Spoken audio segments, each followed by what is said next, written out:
Having been trained in seminary on dying churches, and now actually being in one, I'm amazed by how people don't see what they're doing and not doing to cause the church to continually decline. This church has shut down everything that I've tried to do, things that I know that work, because I studied these things. I ran a youth ministry as a youth and actually turned it around and made it so people wanted to come. And when we actually left with more money in the budget for the following youth president than what I had when I first got into it. So I know what works and what doesn't work. I've studied churches, I've been to quite a few of them, and I see what is attractive and definitely what's not attractive. I walked in this one church, they had canned music. They played their music off from CDs. Yeah, they were pretty popular as far as the type of music they were playing, but I can get that off from the radio without even walking in the church. They didn't have any choir director, nothing, and the one person that did do a solo, she sounded like a wailing dog. Then, and should never have been given a microphone. She took a song that was beautiful and she turned it into something that was ugly, and actually turned me off on the song for quite a few years. I don't think she was trying to really praise God with the song. I think she was actually boosting up her ego. But here are some of the things that churches do while they're declining. They have certain phrases they say to each other to provide comfort, instead of giving people the permission and the easeability to be real and honest about the condition of their church and to evaluate it. So if your church is saying these sayings, there might be some problems going on. One of them that I've heard in this church is we have a lot of people who have stuck it out through all the problems. They're very faithful and hardworking members. Okay. I really hope people, when they come in here, they find that this place is very inviting and it's very comfortable and people are friendly. Okay. Well, we tried that and it didn't really work. Okay. Our congregation is quite smaller than it used to be. It used to pack the doors out. But these are more committed people. They're better quality, I'm sure of it. Yeah, and they got some battle wounds, but they're great people. Okay. Those are nice, comforting phrases. If you're saying those phrases, you definitely are dying, and you're not giving people the permission to really look at the church. Now, in this particular church I'm at, they paid to have the assessment done, and they told them all the things they had to do. And one of the things that they told them they had to do was to put an elevator in, which they did do, thank God. But the elevator is not the only thing they were told. They were told to reach out to the community. Now, I've tried many things in this church to get things going, to get them to meet more.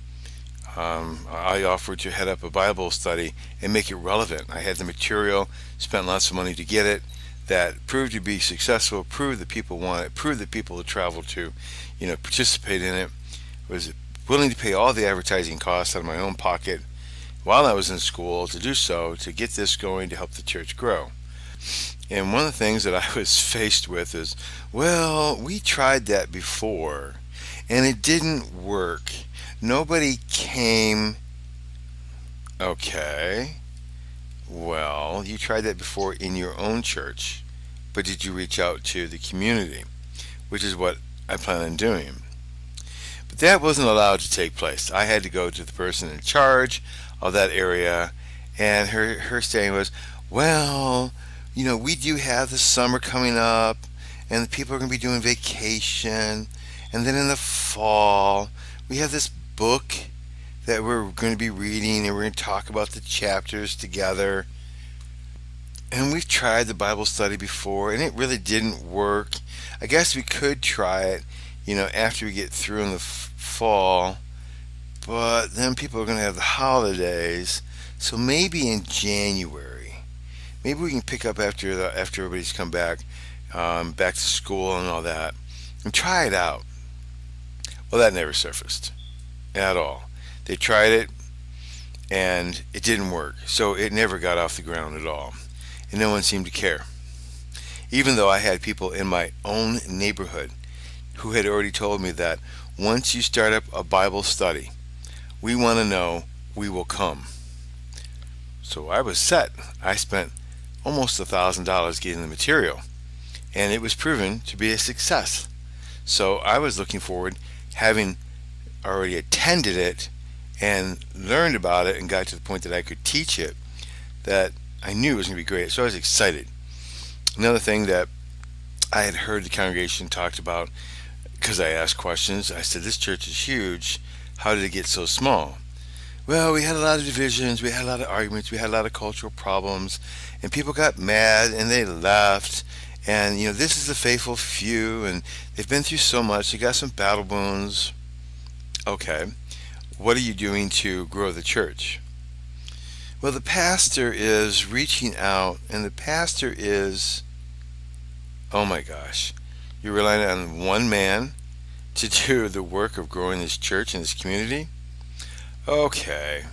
And then one of the most recent, straws that break the camel's back is we spent money. We'd wait for the list for the coffee hour, which when we first attended the coffee hour, it lasted about 10 minutes, had some cheap store-bought cookies, some okay tea, and some coffee. And people would come in, a few of them would. They'd have a couple of the cookies, talk to each other, a lot of backbiting, a lot of arguing going on in the church, and they would leave. And it was like, well, why even bother stopping? There's really no fellowship going on, and there's really nothing to eat. So I decided to go ahead and sign up for coffee hour. And I finally figured out how to do it and signed up on the slots that were open and hadn't been filled for quite a long time. So I saw that they were going to have time where there would be nobody bringing anything, so I signed up for those. So then I went to the best bakery in Detroit to get the best donuts and pastries, and brought in my favorite tea and my most expensive coffees to serve, and brought cream, and eventually brought in juices and things like that to help. And at a cost for serving 40 to 50 people, it was costing me about $90 to $130 every Sunday to bring in the very best and make sure we had plenty, to the point that when the second church came in, there would be enough donuts and coffee for them to have, which also became a problem because a couple of times one of the members came in, and because they were not white, the congregation got really on edge. Like, what do they think they're doing? This is our coffee hour. This is ours, not theirs. And so I would have to go out and rope people from the other church coming in to do their service early, and I'd say, come on in, have this. No, listen, I bought these. They're mine, and I'm telling you, you can have some. Come on in. And I would take them in. And eventually, it got to the point that a few people were coming in faithfully and having donuts and coffee, fellowshipping with the people that were there, and they got used to it. But then we got forced out. People were saying, well, they're doing it so much that we don't even have a chance to do it. And I wish they wouldn't do it so much, so we can go back to the way it used to be. So went ahead and stopped signing up for it and waiting to see if people would do what they said they would do. And there were times that they didn't have coffee hour because nobody would sign up.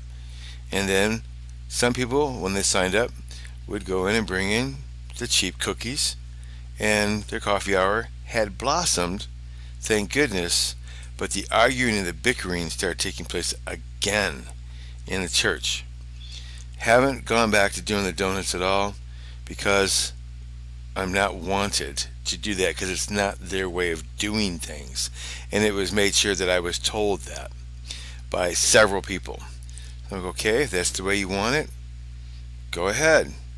So I don't feel welcome doing it, so I'm not doing it. And that's bad, because I'm one of the new people at the church. And if I wasn't so determined to help the minister out, I would just leave and go to a more welcoming church that's looking outward, not inward. But I'm trying to help the pastor keep this church from dying. Hope this helps. God bless.